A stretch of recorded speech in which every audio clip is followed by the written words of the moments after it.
Falter, everyone. 'Tis I, the Witch of Paint. Happy St. Patrick's Day.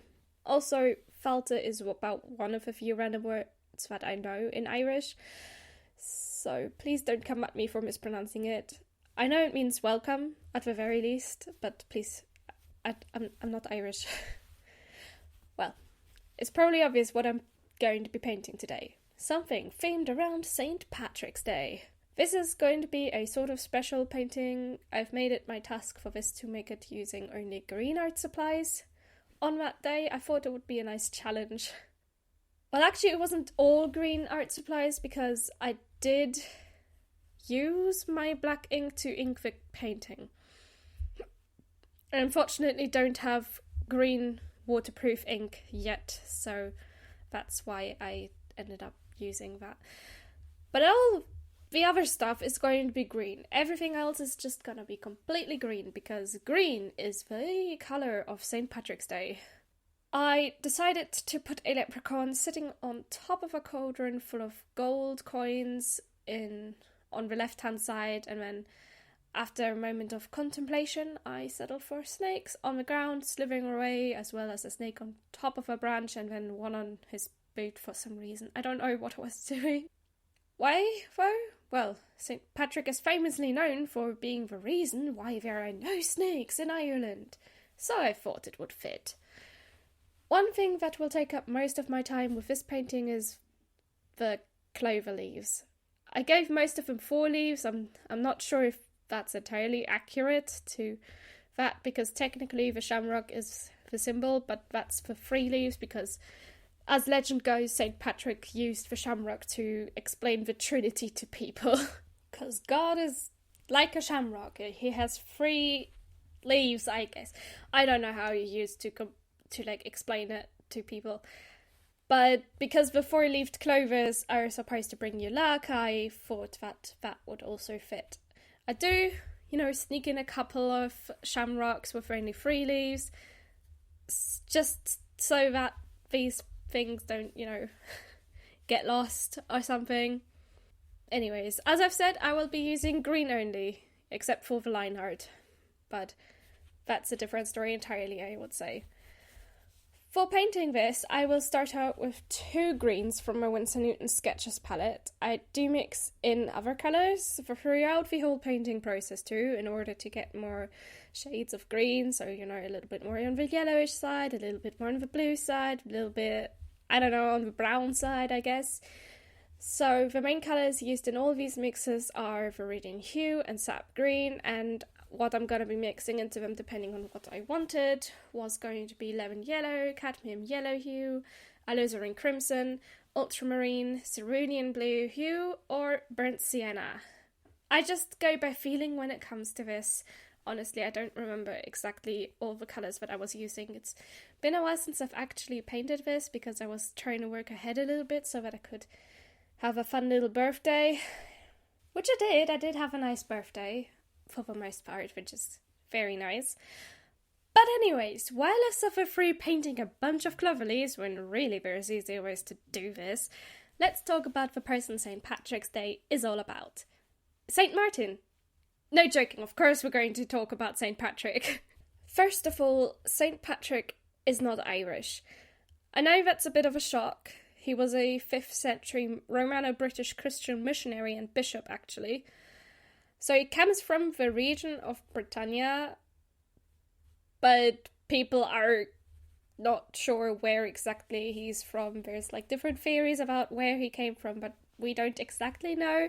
He does name it once in one of his writings, but it's been a while, we don't have the same place names necessarily anymore. But he's the reason Ireland became Christian and left behind its gods and pagan culture. Yay! Religious conversion. In all seriousness though, that is what he did. According to his autobiography Confessio, Irish pirates kidnapped him when he was 16 and took him as a slave. He herded animals there for 6 years before escaping and returning to his family. At which point he decided to become a cleric and then returned to Ireland in order to spread Christianity. He did become a bishop there, but it's, I guess, not entirely sure where he worked exactly. I know that there are, certain tales about him building a church somewhere, but I'm not, I don't remember details anymore. I'm sorry. I wanted to do more research. I swear I did, but a lot has been going on in my life, and so I didn't. But imagine what a St. Patrick's Day church would look like nowadays. With green stained glass windows and everything in green, like an entirely green church with lots and lots of shamrocks and other symbolisms of St. Patrick's. That would be so funny.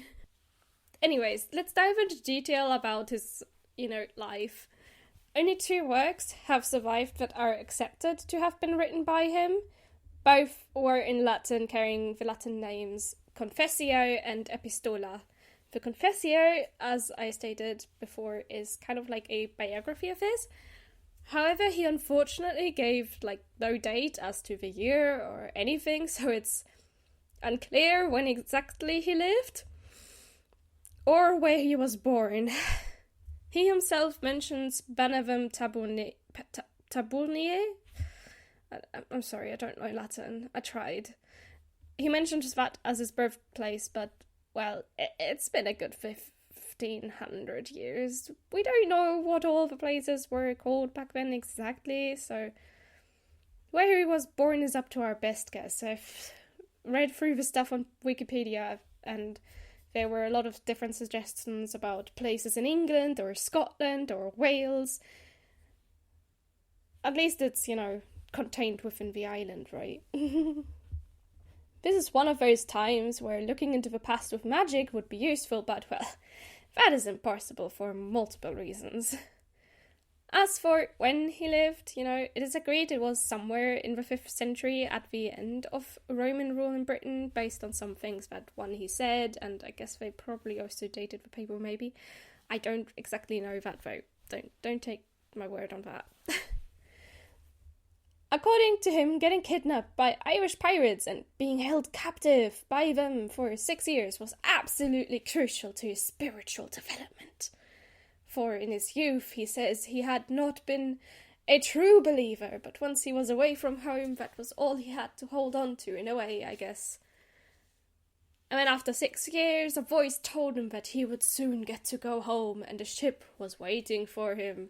So he fled, got to a port, and managed to convince the captain to take him on board, and after 3 days sailing, they landed in Britain, and when they all, left the ship, and Patrick, being a Christian, motivated everyone by telling them to have faith in God and things will be okay. For 28 days, they apparently walked through the wilderness, suffering from hunger, until they finally came across a herd of boar. In my opinion, that was probably more down to luck, but because Patrick had told everyone things would be fine if they trusted in God, they of course decided this was some good omen sent by God. Patrick's popularity in the group massively increased as a result, so, what works, right? He eventually returned home and stayed there for a few years and, went into himself and, became a little bit more spiritual and stuff. Until he had a vision that the people in Ireland wanted to be converted to Christianity by him. Yeah, I know. What a coincidence, am I right? So, of course, he went ahead and returned to Ireland as a Christian missionary. According to his own writings, he baptized thousands of people and was even planning to convert the very people that had kidnapped and enslaved him. Talk about forgiving others, eh? He ordained priests, converted wealthy women sometimes, and made them nuns, much to the dislike of their parents, I guess, brought the sons of kings over to Christianity, and all in all was very successful overall with just Christianizing Ireland. However, he did have some issues with being a foreigner and stuff. For instance, he refused the gifts of kings or wealthy women, did not accept, payments for baptisms or payments for ordinating priests. But then he'd pay for the sons of chiefs to accompany him? I don't know, the Wikipedia article was a bit confusing of that. Maybe if I'd read some other things would have cleared up, but the Wikipedia article was a rabbit hole. I'm sorry.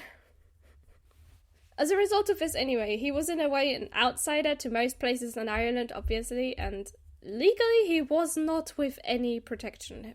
At one point he was beaten, robbed of his possessions, and put in chains.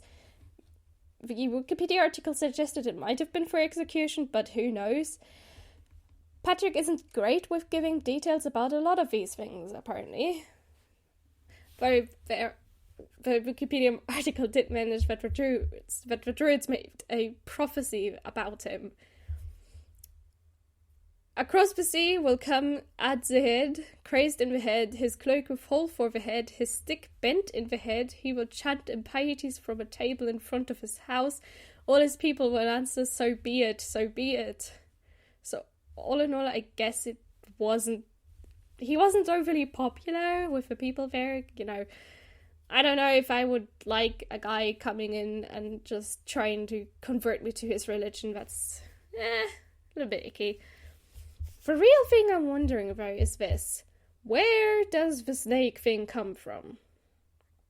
I mean, it's already been noted in, the 3rd century that Ireland, very oddly, is without snakes. We don't have native snakes in Ireland. In the earliest texts mentioning the snakes being banished from Ireland don't even credit St. Patrick for that. They credit St. Columba for banishing snakes from Ireland. So there's a simple thing to remember here. Snakes were never driven out by St. Patrick, or St. Columba, or any other saint. They were already long gone by the time that St. Patrick came around to Ireland. And what is to blame for the absence of snakes, you ask? The most recent ice age, of course, and the fact that, in general, Ireland is just cold. Too cold for snakes or other reptiles to really want to live in. So, there have simply never really been any snakes in Ireland. They never came here.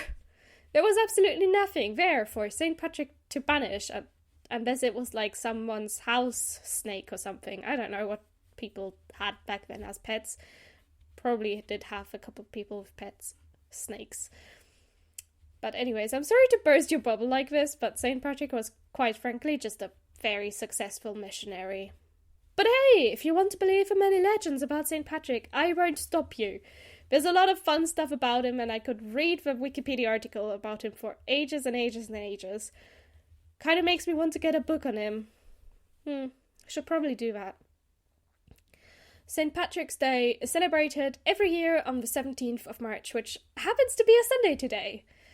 But it's believed to be the date of his death, although who knows if it really is. We barely know when this guy lived. But I suppose the truthfulness of this is technically not really all that important. What matters is that it is a cool day to celebrate something nice. Well, so long as you think converting a bunch of people to your religion is nice. Anyways, back to the painting! By now, you'll have seen me switch between my mediums. After I had been done with the whole clovers, I did not feel like painting on the details.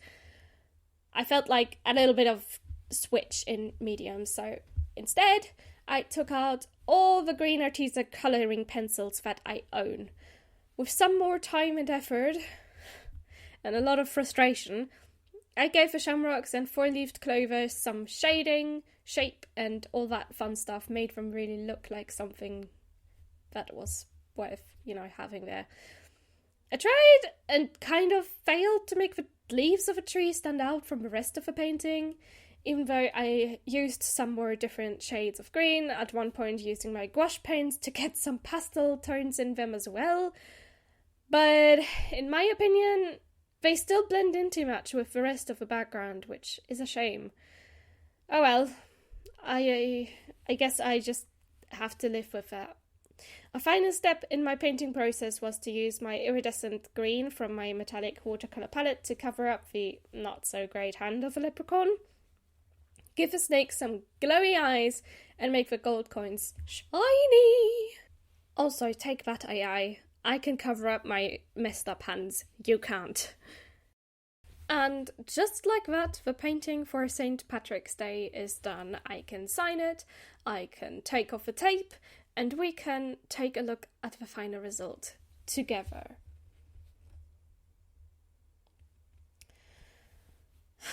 I love how green it is. No, really, I do love it. It was a little bit of a challenge to make this all one single color in a way, but luckily there's many different shades of green out there. And honestly, the leprechaun looks really nice. Not sure if this perspective with the snakes is 100% correct, but I think that doesn't matter at all. They're snakes, and who doesn't love snakes? Well, I guess St. Patrick doesn't love them, but you know what I mean. All in all, very proud of how I worked with limiting myself to only green. So, technically, I now have one big all yellow painting and a second almost completely green painting that's not quite as big as the yellow one. Tell me what colour should I do next and what theme I should have for it in the comments. If you liked this video, feel free to leave one of those thumbs up, subscribe, check out my social media links, my Twitch account, or my Discord if you so feel like it. For the time being, I am the Witch of Paint, and I shall see you all next Sunday. Bye! Oh, look what little leprechaun has hopped into the end of the video. Well done to you! As always, I do have a few outtakes for you, just not as many because I didn't do a lot of editing today. I'm sorry, I'm too tired for this. Anyways, have fun! It's like this shamrock. God is like this shamrock.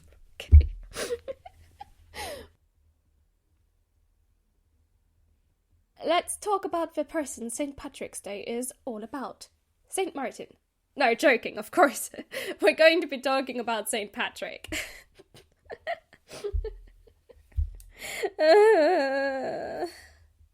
Thanks, past me, for making me laugh.